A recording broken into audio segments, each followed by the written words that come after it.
Bien, pues vamos a continuar. Gracias que están aquí nuevamente. Vamos a ver, nos quedamos leyendo los pasajes de Lucas. Leímos Lucas prácticamente. Entonces vamos a leer ahora Mateo. Mateo 21 al 26. Estamos viendo los sufrimientos de Cristo.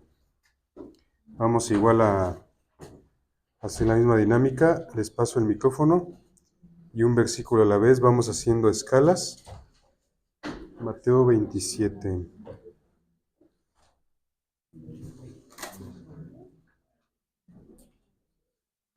Creo que faltan tres sillas ahí. Mateo 27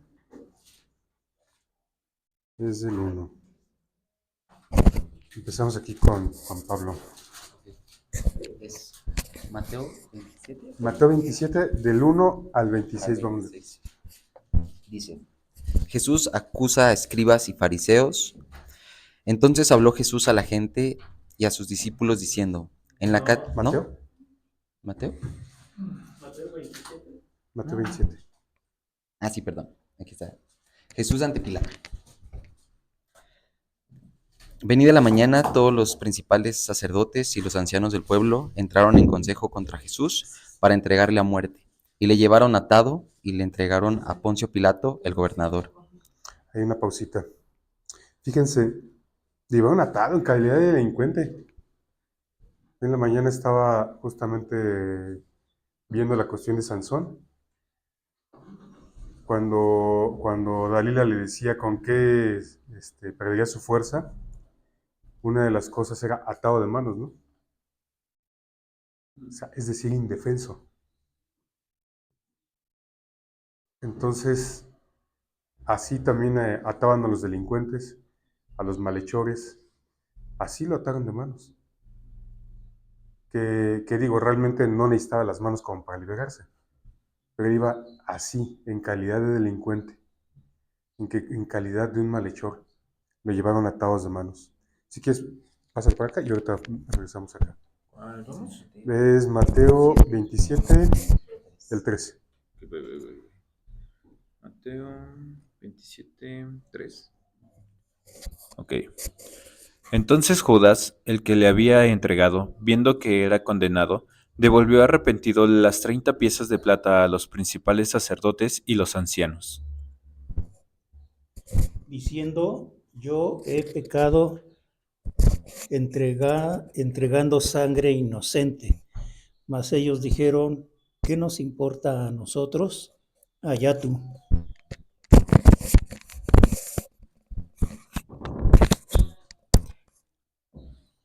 Y arrojando las piezas de plata en el templo, salió y fue y se ahorcó. Los principales sacerdotes, tomando las piezas de plata, dijeron, ¿no es lícito echar el tesoro de las ofrendas porque es precio de sangre? Y después de consultar, compraron con ellas el campo del alfarero para sepultura de los extranjeros. Una pausita ahí. ¿Qué te dice esto? Este versículo. Con esas piezas de plata compraron con ellas el campo del alfarero para sepultura de los extranjeros. Digo, había una cuestión pues, práctica ahí, por supuesto. Los extranjeros, pues, acuérdate que para ellos los gentiles era gente con la que no podían mezclarse. Y entonces, pues así como que con esas 30 piezas de plata, así como que ya, así como que, pues hay para que ahí entierran a los extranjeros, ¿no? Allá donde no se mezclan con nosotros. Pero fíjate, compraron el campo del alfarero. Posiblemente sea profético, porque Exacto. con ese precio de sangre, todos los que no somos judíos podemos ahora tener un lugar. Exactamente. Yo veo esta figura profética ahí, y digo, no es casualidad, ¿no? El campo del alfarero. No fue el campo del granjero ni del leñador, fue el campo del alfarero. Y, y fíjate, en el campo del alfarero, de ahí se extraía el barro, se mezclaba el barro, se hacía todo el proceso, ahí se ponían a secar las piezas al sol. Pasaban muchas cosas en el campo del alfarero. Y en efecto, yo veo esa figura ahí. Y además, Si revisamos las cualidades de la redención, cuando se redimía la tierra, también esa tierra se compraba como rescate. Cuando se quería recuperar la tierra de alguien que la había dejado en prenda, se pagaba el rescate. Entonces fíjate, aún esas 30 piezas de plata con las que compraron el campo del alfarero, hablan del rescate que Jesucristo ganó para nosotros. Adelante.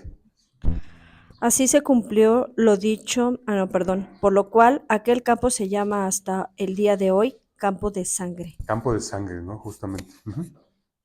Así se cumplió lo dicho por el profeta Jeremías cuando dijo, y tomaron las 30 piezas de plata, precio del apreciado, según precio puesto por los hijos de Israel. Y esto lo confirma, ¿no?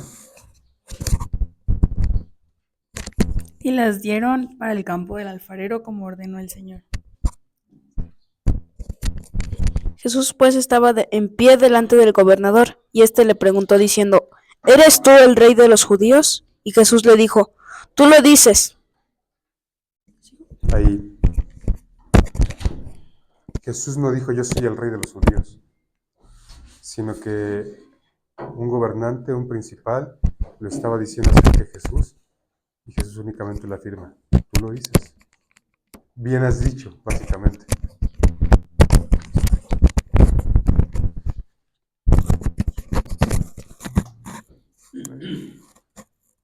Y siendo acusado por los principales sacerdotes y por los ancianos, nada respondió. Jesús nada respondió. Enmudecido, ¿no? Fue llevado al matadero. Pilato entonces le dijo, ¿no oyes cuántas cosas testifican contra ti? Pero Jesús no le respondió ni una palabra, de tal manera que el gobernador se maravillaba mucho. Ahora bien, en el día de la fiesta el gobernador acostumbraba poner en libertad a un preso, el que el pueblo quisiera. Y tenían entonces un preso famoso llamado Barrabás. Reunidos pues ellos, les dijo Pilato, ¿a quién queréis que os suelte? ¿A Barrabás o a Jesús llamado el Cristo? Fíjate, ahí nuevamente está diciendo llamado el Cristo, nuevamente lo está afirmando. Porque sabía que por envidia le habían entregado. Y estando él sentado en el tribunal, su mujer le mandó decir, no tengas nada que ver con ese justo, porque hoy he padecido mucho en sueños por causa de él. Fíjate, ¿tú crees que Dios le puede hablar a los impíos? Sí, ¿no? Y de hecho, aunque no se dice más en la Escritura, yo creo que tanto Pilato como su esposa creían en él. Adelante. Pero los principales sacerdotes y los ancianos persuadieron a la multitud que pidiese a Barrabás y que Jesús fuese muerto.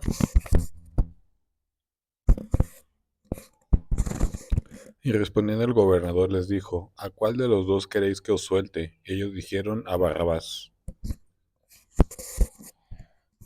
Pilato les dijo, ¿qué pues haré de Jesús llamado el Cristo? Todos le dijeron, sea crucificado. Y el gobernador... Y otra vez lo dice, ¿no? ¿Qué haré a su Mesías? Perdón, adelante. Y el gobernador les dijo, pues, ¿qué mal ha hecho? Pero ellos gritaban aún más diciendo, sea crucificado. Viendo Pilato que nada adelantaba, sino que se hacía más alboroto, tomó agua y se lavó las manos delante del pueblo, diciendo, inocente soy yo de la sangre de este justo, allá vosotros. Y respondiendo todo el pueblo dijo, su sangre sea sobre nosotros y sobre nuestros hijos.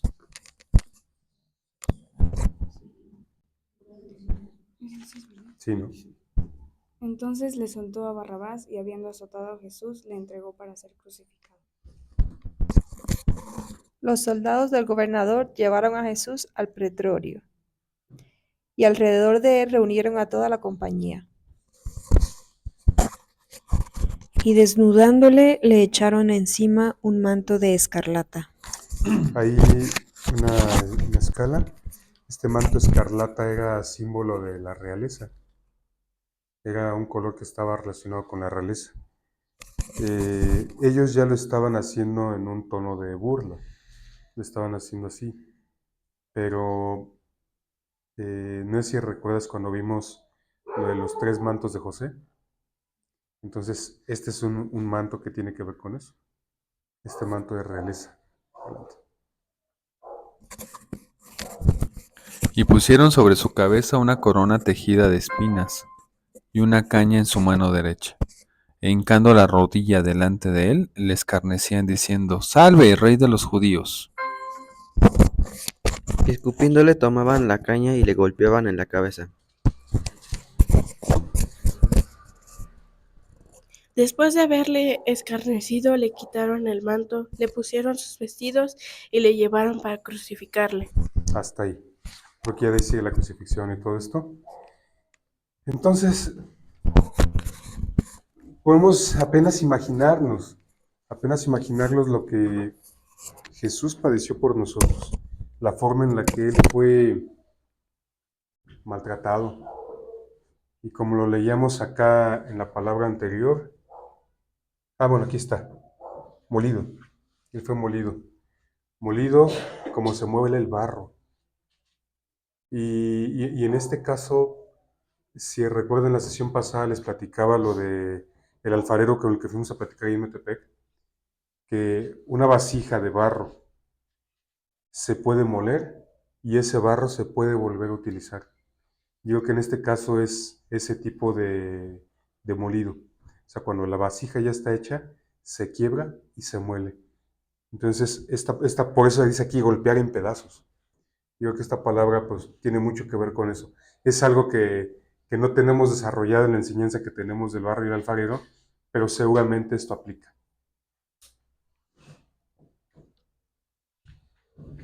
Después, en la consecuencia del pecado, es la contusión o golpe. Yo sé que los jóvenes han estudiado de esto. ¿Alguien que quisiera aportar acerca de esto? ¿Han visto los 7 pasos del pecado? Saquen sus notas. ¿Tú lo tienes? A ver, platícanos. Cuando Adán. Entonces, déjenme lo busco aquí.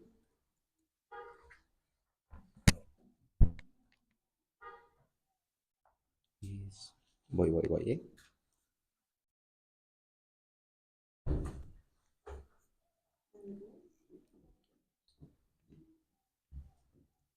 Está.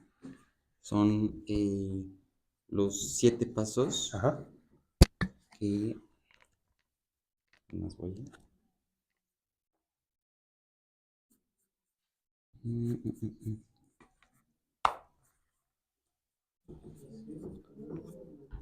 Aquí es la condenación del pecado, el camino equivocado del pecado, ¿sí? Los 7 pasos de la caída de Adán. Entonces yo tenía justo que es la condenación del pecado, el camino equivocado del pecado, la maldición del pecado, el conflicto del pecado, el golpe del pecado. Ese es el golpe. Ok. Entonces el golpe del pecado es que el pecado abrió la puerta a Satanás, permitiendo que la humanidad fuera oprimida por el enemigo. El que tengo acá. Exactamente. El pecado es el que le abre la puerta a Satanás. Fíjate, ¿quieres comentar algo?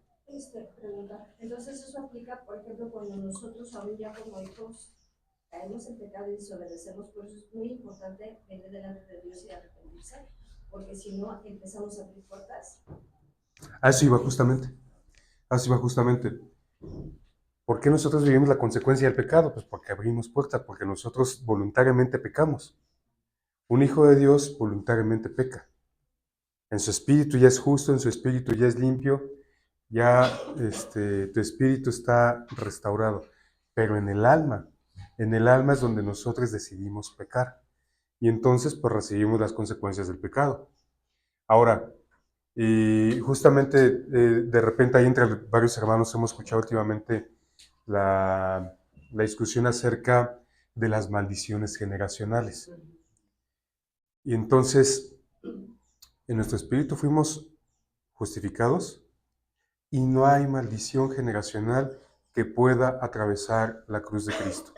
Porque el acta de los decretos que nos era contraria fue clavada en la cruz y nuestros enemigos fueron exhibidos. Es lo que dice ahí en Colosenses 3. Ahora, si mi papá fue alcohólico, vamos a suponer, ¿esa maldición se rompe? Sí, legalmente está rota. Pero entonces, si yo me dedico a tomar, ¿qué estoy haciendo? Exactamente. Pero ya fue algo voluntario. Si hay una cuestión espiritual. Exactamente. O sea, solo es justificarse y decir, Exactamente. "Sí, era mi papá". Exactamente. Exactamente. Entonces, estamos como resucitando esa maldición, ¿no? Dándole entrada. Pues. Exacto, dándole entrada. Una duda nada más, Edgar. Lo que entiendo es que me dices, o como lo deberíamos de entender, es que una vez llegando a Cristo, ¿las cadenas son rotas? ¿Las maldiciones generacionales son rotas? ¿O tiene que ser también, oye, Señor, ayúdame a esto? O sea, un tema específico para liberarte de esas maldiciones generacionales, ¿o llegando a Cristo se rompen? Satanás ya no tiene autoridad. Ok. Y al no tener autoridad, entonces no puede controlar nuestra voluntad, sino que voluntariamente lo hacemos. Como el acta de los decretos que nos era contraria fue clavada en la cruz, esa maldición generacional no tiene efecto. Lo que nosotros vemos en Deuteronomio 28 acerca de la consecuencia del pecado, que dice que si desobedecemos, estas maldiciones vendrán hasta la tercera y cuarta generación, es lo que podemos reconocer como maldiciones generacionales. Pero cuando una persona recibe a Cristo, ahí se corta la maldición porque el acta de los decretos fue clavada en la cruz. Pero si nosotros voluntariamente decidimos darle continuidad, nosotros somos quienes le abrimos la puerta a Satanás. Y entonces le estamos dando permiso para que obre nuestra vida. Pero ya no como una maldición generacional. Ya no como una maldición generacional. Entonces, si oramos o se ora en algunas reuniones por ese aspecto, ¿se está teológicamente haciéndolo mal? Cuando a alguien no le vamos a romper maldiciones generacionales, porque ya son justificados. Si ya fueron justificados, ya no tendrían por qué tener una maldición generacional. Duda. Como maldición, a lo mejor la agarran. Regresan a algo parecido, a la senda equivocada. Ajá. Pero teológicamente están libres de eso. Yo lo entiendo así. Cuando la persona no está consciente de que ya fue libre de eso, ella puede seguir repitiendo el patrón. Y entonces oramos para esa cuestión que está pasando en el alma. Entonces está bien que oremos, pero por lo que está ocurriendo en el alma. Porque no hay una conciencia. No hay una conciencia de que ya soy libre de eso. Y oramos para que así sea. Claro que puede haber una cuestión de una influencia demoníaca en el alma. Y entonces la persona en su alma está entregada. Y sí puede haber una influencia demoníaca en el alma. Es parte del engaño que hay de Satanás y que nosotros nos dejamos engañar cuando no conocemos lo que Dios ya nos ha dado. Entonces, orar por esas cosas es, ahora entiendo que soy libre. O sea, yo mismo me estoy diciéndole a mi alma, alma, eres libre. Como más bien esa parte de yo decirme a mí misma, alma, eres libre y yo quiero ser libre de eso. Yo quiero ser libre, voluntariamente. ¿Sí? Y luego que además, o sea, sí es una forma de hacerlo consciente, por supuesto. O sea, está bien orar. Pues, o sea, que concretando la respuesta, está bien orar por eso, porque muchas veces no somos conscientes de que ya somos libres. Y incluso en algunos lados se enseña que literalmente necesitamos orar por romper con esas maldiciones generacionales. Y sí necesitamos hacerlo, pero no porque Satanás tenga poder natural sobre nosotros, sino por el poder que nosotros le seguimos confiriendo. O sea, legalmente ahora sí que tú eres abogado, legalmente ya no tiene efecto, pero necesita ejecutarse la sentencia, por así decirlo. Y la persona necesita ser libre en su alma de eso que creía que todavía tenía efecto en su vida. Y más cuando en algunos lugares se ha enseñado esto de que no, es que traes maldiciones generacionales, ¿eh? No, pues entonces ya me venzo y no, pues no, es que no puedo con eso porque es una maldición generacional. Y necesitamos orar para romper con eso. Te lo preguntaba porque yo conozco de ministerios específicamente para eso, para liberación. Exactamente. Y ahí nos vamos a ese tema, ¿no? Ese tema de la liberación, por supuesto que hay espíritus demoníacos que oprimen y atan el alma de la persona como consecuencia del pecado. Y entonces, si te das cuenta, de hecho la palabra liberación no existe en la Biblia, pero sí dice que aún los endemoniados eran sanados.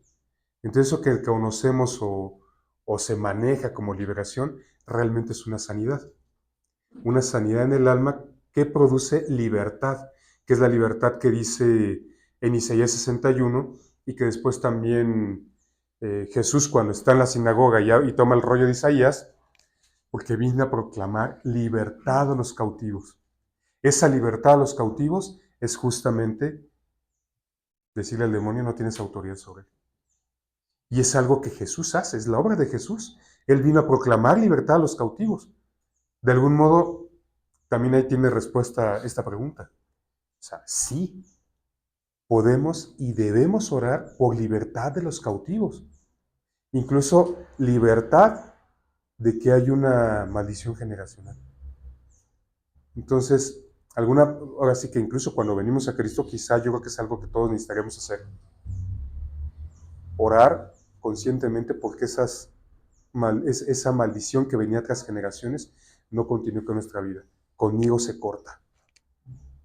Yo puedo testificar de una personal. En mi familia son muy mal hablados. Muy mal hablados. Pero desde que recibí a Cristo, Dios me liberó. Dios me liberó. Y aquí está mi familia de testigos. Si alguna vez me han escuchado decir una, de verdad, Dios me liberó. Y mira que mi esposa me conoce hace 17 años. Hace 18. No, 19, hacemos cuentas ayer. Sí. Sí. A ver, primero Juan Pablo, después Laura, después Lucero, también hermano Carmelo. Ahorita. Entonces, a ver, primero Juan Pablo.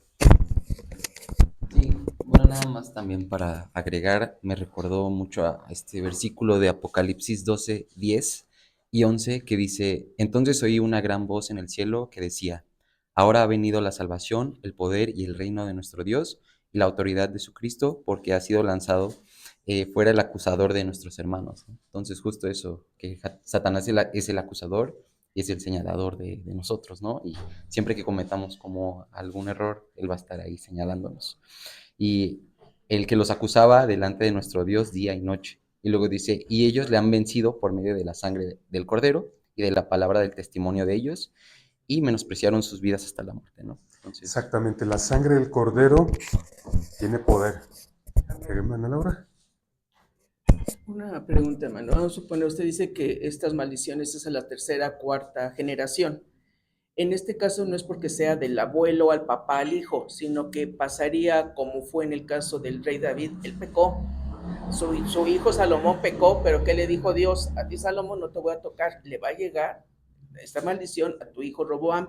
¿Qué significa? Que no es de abuelo a padre, a hijo y a bisnieto, o se salta del papá que hizo mal hasta el tercera que viene siendo el nieto, o hasta el bisnieto, o viene de forma así, de uno en uno, o se pasa del primero hasta el tercero o cuarto de la generación. Pues quizá no hay como mucho en la escritura como para ver así con claridad eso, pero lo que vemos es que al final viene la línea, ¿no? Al final viene la línea. Pero, por ejemplo, en este caso, cuando decimos conmigo se corta, nosotros necesitamos caminar en rectitud y enseñar rectitud a la siguiente generación. Porque si la siguiente generación, como pasó con el pueblo de Israel, que se volvió a los Baales, se volvió a los ídolos, pues ellos tomaron la maldición otra vez, ¿no? Pero ya fue por decisión Decisión propia. propia. Y si hay una familia, por ejemplo, que tiene alguna maldición, solamente se cortaría la maldición a las personas que han recibido a Cristo, Sí. y si esa persona de Cristo puede hacer algo por toda su familia, orar y que se quite esa maldición, aunque no sean salvos, Tendrían que ser salvos. forzosamente. Sí, sí, porque no es nuestras acciones lo que va a traer salvación a ellos o lo que les va a proteger a ellos, sino la convicción personal de Jesucristo en nuestra vida y que por la cual nosotros somos justificados. O sea, podemos hacer algo para que ellos vengan a salvación. Pero ayer una hermana me pedía que orara por, ella estaba en la iglesia y pues ella ni era salva, ¿no? Pero sí pasa. Y me pedía que orara por su hija porque su esposo la golpea y un montón de cosas. Le dije, tiene que traer a la iglesia. Porque yo puedo orar. Y Dios puede obrar, pero ella necesita venir a la iglesia, ella necesita recibir a Cristo. Entonces sí hay una cuestión personal ahí. Bueno, es un comentario, es sobre, hablando de las dispensaciones.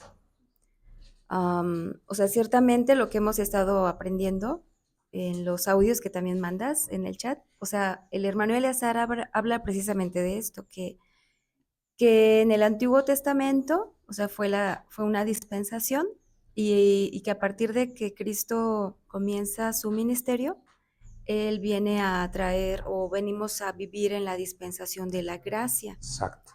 Entonces recuerdo, me venía ahorita a la mente, bueno, exactamente no me acuerdo, pero el caso cuando le traen a un hombre, no me acuerdo si era mudo, a Jesús, y que le preguntan, ¿por qué le pasa esto? ¿Es por ¿Quién sus pecó, él o sus padres? padres? O sea, se estaban refiriendo o estaban queriendo asumir que ese muchacho traía una maldición, Exacto. ¿no? Pero Cristo dice, ¿qué contesta él?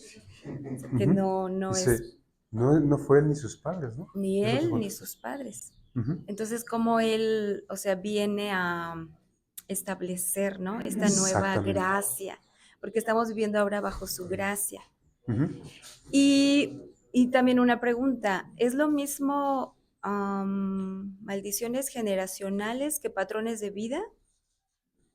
Pero patrones de vida, o sea, pueden ser, por ejemplo, yo antes escuchaba mucho el caso de que, oye, pues este muchacho salió alcohólico, es que su papá era alcohólico. O en tu familia hay muchos divorcios, pues es que yo me divorcié, venimos de una familia disfuncional, pero pues ya sí funcionamos, ¿no? Incluso en mi familia, también mi papá era muy maldiciente y fue el último en llegar a Cristo. Pero él de mujerzuelas no nos bajaba, o sea, no nos bajaba. Y fue a raíz de que una de mis hermanas, somos 5 mujeres y un varón, una de ellas a los 15, 16 años se va de la casa, decide irse con el novio. Y de ahí pues mi papá queda muy decepcionado, porque amaba a mi hermana. Entonces, él de ahí a nosotras, las otras hijas, decía, ustedes van a salir igual que ella y de eso no van a... Entonces, fue una maldición muy fuerte al grado de que sí, o sea, sucedía. Entonces, mis siguientes hermanas, resultaba que por lo menos ellas, ¿cómo te diré? No llegaron a su matrimonio siendo vírgenes, vaya. O sea, había como un espíritu de fornicación, ¿no? Así. Y ya después, pues sí se casaban, ¿no? Y entonces, ¿Ellos también eran salvas? sí, ya eran salvas. Entonces ya con el tiempo, me acuerdo que como yo era la última hija y la última en no casarse, o sea, a mí sí me dijeron, bueno, tú no creas eso, o sea, contigo no va a pasar. Dios puede romper esa maldición, ese patrón que se está repitiendo en tu familia, en tus hermanas. Entonces ya así como que yo dije, pues sí, yo anhelo esa bendición, ¿no? De llegar. bien a mi matrimonio, que mi matrimonio sea bendecido por mis padres, no maldecido. Y gracias a Dios, bueno, ya para cuando yo me casé, mi papá ya era salvo, aunque mi mamá ya había partido con el Señor, pero recibimos la bendición de mi papá. De hecho, mi papá, y bueno, porque mi esposo, pues no fue su papá a la boda, ¿no? Pero pues gracias a Dios yo viví esa bendición en mi matrimonio, pero también recuerdo que, um, o sea, que mi papá también cuando me decía, yo no quiero que te quedes a cuidarme, a cuidar a tu viejito, a hacerte cargo de mí, no, yo en verdad quiero verte casada, quiero entregarte, mi anhelo es este para contigo. O sea, no pienses en quedarte conmigo, haz tu vida, etcétera, etcétera, ¿no? Cuando yo supe el deseo de su corazón, yo también anhelé el ser casada o el ser bendecida con un matrimonio y con una familia, ¿sí? Pero mi papá también cuando veía que yo no me casaba, también decía, ay, creo que aquí hay una maldición porque ¿cuántas de tus primas no se han casado? O sea, muchas primas a la fecha tengo que nunca se casaron y ya son grandes, ya son grandes. Aquí puedo ver dos cosas. Por un lado, él necesitaba romper con la maldición que le hacía a su alma. Él seguía creyéndolo, al grado de que lo declaró. Y como papás, nosotros tenemos autoridad sobre nuestros hijos, tenemos poder, nuestras palabras tienen poder, es lo que dice Santiago 3. Y al declararlo, al decirlo de esa forma, él estaba maldiciéndolas. Y ocurrió, ¿no? Pero al parecer contigo se arrepintió y te bendijo. Y hubo una diferencia. Entonces, nuestras palabras tienen poder para dar vida y para quitar vida. Entonces, veo ahí esa diferencia. Hermano Carmelo, y después acá. Tu nombre, Claudia, iba a decir Daniela. Claudia. Hermano, nosotros tenemos ahí una congregación grande de cristiana. Muchas de las familias que hemos evangelizado van ahí y se mueve mucho Pues no esta nos mandan situación, ahí. esta situación de las generacionales. Pero es cuestión de enseñanza porque cuando salen más oprimidos, Exacto. Imagínate, condenados, soy culpable del pecado de mi papá, ¿no? y van y tocan a nuestra puerta, pásenle, y comenzamos a... Este versículo de 2 de Corintios 5:17 dice, de modo que si alguno está en Cristo, nueva criatura es. Las cosas viejas pasaron y aquí todas son hechas nuevas.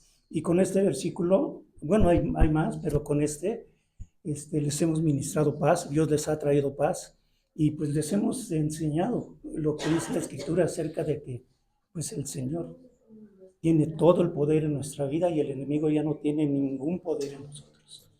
Que si caemos, pues es por nosotros. Y a ver, entonces, si mi papá era alcohólico,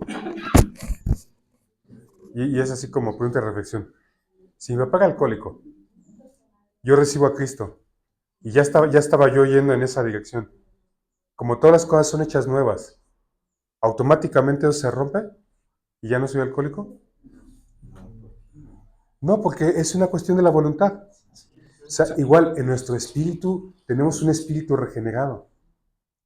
Y entonces nuestros 5 sentidos del alma, por ejemplo, la fe, la esperanza, el temor de Dios, el amor, todo eso es hecho nuevo.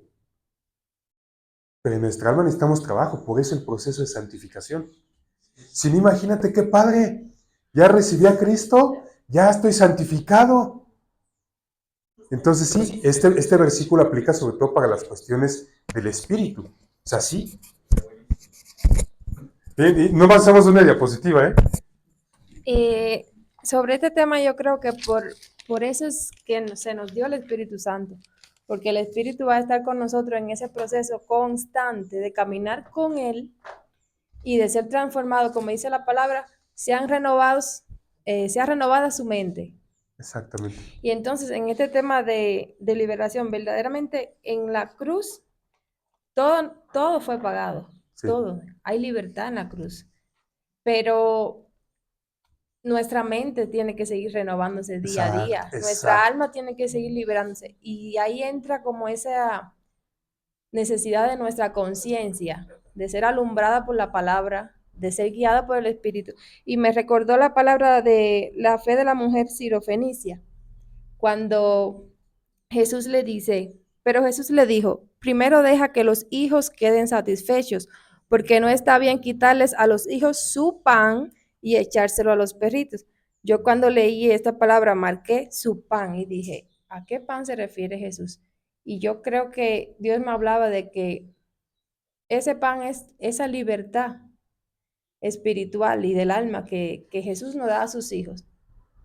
Y entonces la señora tenía fe y dijo que, bueno, que aunque sean las migajas que caían, pero estaban hablando de liberación porque su hija tenía un demonio. Entonces yo creo que Jesús nos da ese pan de liberarnos de maldiciones generacionales, de decisiones que tomamos día a día, que pueden venir de lo espiritual, porque es que todo tiene un trasfondo espiritual. Wow, interesante. ¿Algún otro comentario, duda? Luis ha hablado mucho sobre este tema de renovaos, ¿no? Bueno, hermano, quiero hacer un comentario. Ahora compruebo que sin Cristo nada podemos y nada hacemos. Cuando yo estuve casada, mi exmarido siempre me decía que pues él era de esa forma infiel, alcohólico, porque su papá sí era, ¿no? En ese tiempo no éramos ni él cristiano, ni yo tampoco católicos, pero bueno, realmente separados de Dios aún así. Entonces, él tenía ese grave problema de ser infiel. Y entonces, cuando llegaba después de una semana o de 2, se arrodillaba, me pedía perdón, perdóname por favor, no te lo voy a volver a hacer, pero es que entiende que esto es herencia de mi padre era igual y alcohólico y bueno, y entonces yo lo perdonaba. Pero hermanos, a los 8 días era exactamente lo mismo. Y volvía a llorar y se volvía a hincar y me decía, perdóname, y yo lo volvía, y eran 10, 20, 30, fueron muchísimas veces. Entonces ahora puedo entender de verdad que sin Cristo nada es posible, ¿no? Realmente sí, siempre se lo metió en la cabeza y dijo que era así por herencia de su padre, y bueno, hasta hoy no ha salido de esa creencia que él tiene, porque ni siquiera como testigo de Jehová ha podido ver claramente, ¿no? Por eso necesitamos el nuevo nacimiento. Exacto. Esa es una razón por la cual necesitamos el nuevo nacimiento. Porque en efecto, sin Cristo no podemos vencer eso. Por eso es parte de nuestra esperanza. Así es. Porque finalmente son cosas con las que ciertamente estamos luchando y a veces esta parte de las generaciones, yo le explicaba a una de las hermanas que estaban preguntando en el retiro de mujeres cómo funcionaba eso. Le digo, es que hay veces, hay cosas en nuestra vida que decimos, estoy luchando con esto y no sé por qué, pero tenemos que venir a Dios y preguntarle y ser libres de esta parte, es importante, porque a veces tenemos que decirle a Dios, ¿qué es lo que me está costando trabajo? ¿Por qué no puedo salir de aquí? Y de repente decimos, es que en mi casa desde niña me estaban dice esto, entonces de alguna manera quedó grabada en mi corazón o lo vi tantas veces que yo pensé que así era normal, entonces necesitamos ser limpios de eso, no porque eso nos controle, sino porque eso de alguna manera nos engañó y tenemos que salir de esa mentira en nuestro corazón, de todo lo que vimos y nos dijeron que éramos y que no somos. Entonces, esa es la diferencia. Por eso sí necesitamos encontrar dónde está la libertad que tenemos que tener. Me estaba acordando alguna ocasión, oramos por un joven que decía que tenía un dolor en el pecho y no podía, como asma, ya le habían hecho estudios, ya tenía un montón de cosas y no sanaba. Entonces estábamos orando por él y de repente Dios me dio una palabra, entonces me acerqué a preguntarle al líder que venía con ellos y me dijo, pregúntale a su esposa. Resulta que le pregunté, le dijo, ¿su padre alguna vez lo lastimó, le hizo algo? Porque fue lo que Dios me reveló. Y entonces ella me dijo, sí, dice, su papá los dejó cuando eran pequeños, dice, y lo que pasó es que él se tiró en el piso para decirle, no te vayas, no nos dejes, porque él era el mayor, y el papá pasó sobre su pecho, lo pisó y se salió. Entonces dije, de ahí su dolor del pecho, él sintió el pisotón de su padre y no pudo impedir que se fuera. Entonces me acerqué directamente a él y le dije, tu padre hizo esto y tú te sientes culpable. No, el muchacho se soltó llorando, le dijo, no es tu culpa, tienes que ser libre. Jamás le volvió a doler el pecho. Entonces él le quedó esa sensación en el pecho de esa ocasión. Entonces él traía eso. Gloria a Dios. Gloria a Dios.